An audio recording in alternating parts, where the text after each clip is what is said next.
Alors, je voulais vous parler de l'affaire Athanor. Vous savez, lorsque les tueurs à gages francs-maçons commanditent des meurtres.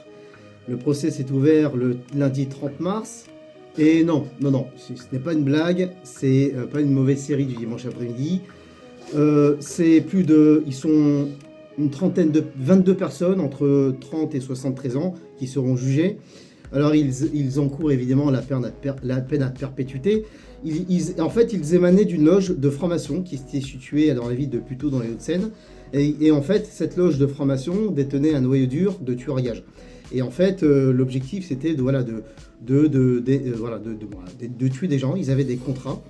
Et plusieurs personnes ont été assassinées par ces tueurs à gages de cette loge franc-maçonnique.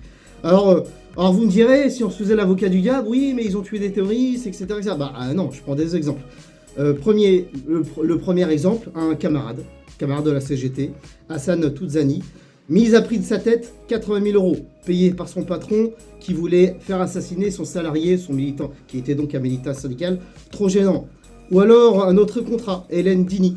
Alors vous me direz, oui, je ne sais pas, c'est peut-être une militante de Daesh. Eh ben non, elle est simplement coach dans une entreprise, militante syndicale évidemment, et qui se battait comme le camarade Hassan pour défendre les droits existants, les conquêtes sociales, mais aussi pour en acquérir d'autres, voyez-vous.